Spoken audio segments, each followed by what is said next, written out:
প্রিয় ছাত্রছাত্রীরা, যারা ২০২৫ সালে উচ্চ মাধ্যমিক পরীক্ষা দেবে, তাদের জন্য নিয়ে এসেছি রাষ্ট্রবিজ্ঞান সাজেশান ২০২৫। এই সাজেশানে মোট ১২টি প্রশ্ন উল্লেখ করেছি। এই ১২টি প্রশ্ন যদি তোমরা করো, তোমাদের পরীক্ষায় যে ৮ নাম্বারের ৫টি প্রশ্ন আসে, সেগুলি 100% কমন আসবে। এবং আলোচনার শেষে থাকছে একটি বিশেষ টিপস, যার মাধ্যমে তোমরা অনেক বেশি অ্যাগ্রেসিভ হতে পারো। তো শুরু করি আমাদের আলোচনা।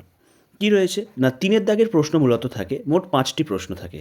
তো এখানে ভাগ ভাগ করেই বলে দিয়েছি কোন দাগে কোন প্রশ্নগুলো আসতে চলেছে। এগুলি কিন্তু রাষ্ট্রবিজ্ঞানে বিশেষজ্ঞ যারা রয়েছেন তাদের থেকে পরামর্শ নিয়েই এই সাজেশনটা তৈরি। শুরু করা যাক। ৩-এর দাগের প্রথম প্রশ্ন, বিশ্বায়ন কাকে বলে? বিশ্বায়নের প্রকৃতি আলোচনা করো। খুব গুরুত্বপূর্ণ প্রশ্ন। এরপর কি আছে? ক্ষমতা কাকে বলে? ক্ষমতার উপাদানগুলি আলোচনা করো। জাতীয় স্বার্থের সংজ্ঞা দাও। জাতীয় স্বার্থ রক্ষার উপায়গুলি সংক্ষেপে আলোচনা করো।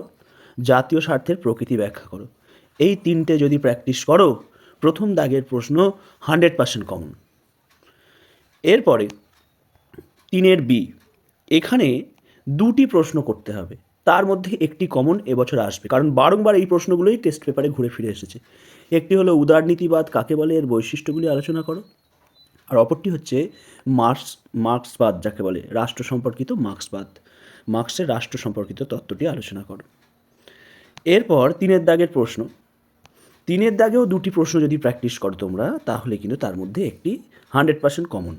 প্রথম প্রশ্নটি হচ্ছে দ্বিকক্ষ বিশিষ্ট আইনসভার পক্ষে বিপক্ষে যুক্তি দাও। আর দ্বিতীয় প্রশ্নটি হচ্ছে ক্ষমতার স্বতন্ত্রীকরণের পক্ষে এবং বিপক্ষে যুক্তি দাও। অর্থাৎ তোমরা প্রত্যেকটা দাগ অনুসারে এখানে পেয়ে যাচ্ছ যে কোনগুলো করলে কোন দাগে কোনটা কমন আসবে। তো এইভাবেই সাজেশানটি তৈরি করা হয়েছে। 3-এর দাগের ডি, সেখানে 2টি প্রশ্ন আছে। সেই 2টি প্রশ্ন করলে একটি পুরোপুরি কমন। কী কী 2টি প্রশ্ন?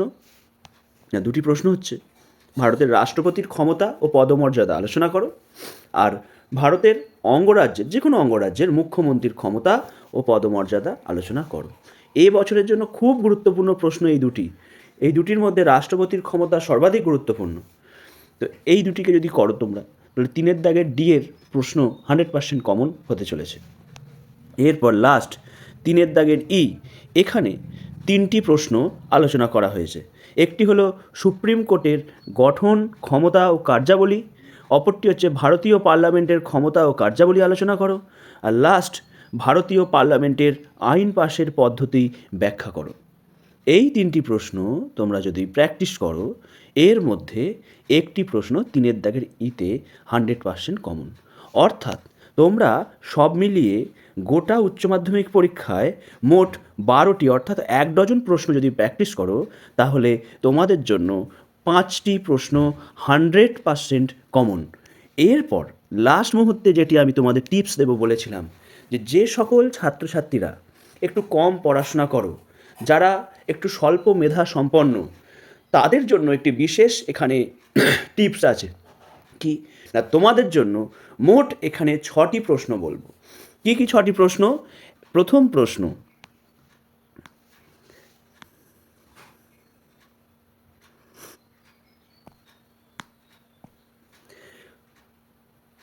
ক্ষমতা কাকে বলে? ক্ষমতার উপাদানগুলি আলোচনা করো, এটি। 2 নম্বর প্রশ্ন, উদারনীতিবাদ কাকে বলে? এর বৈশিষ্ট্যগুলি আলোচনা করো। 3 নম্বর প্রশ্ন, দ্বিকক্ষ বিশিষ্ট আইনসভার পক্ষে বিপক্ষে যুক্তি দাও। 4 নম্বর প্রশ্ন, ভারতের রাষ্ট্রপতির ক্ষমতা ও পদমর্যাদা আলোচনা করো। এবং 5 নম্বর প্রশ্ন, ভারতের অঙ্গরাজ্যের মুখ্যমন্ত্রীর ক্ষমতা ও পদমর্যাদা আলোচনা করো। আর লাস্ট প্রশ্ন অর্থাৎ 6 নম্বর প্রশ্ন, সেটি হচ্ছে ভারতের সুপ্রিম কোর্টের গঠন, কার্যাবলী ও ক্ষমতা আলোচনা করো। এই 6টি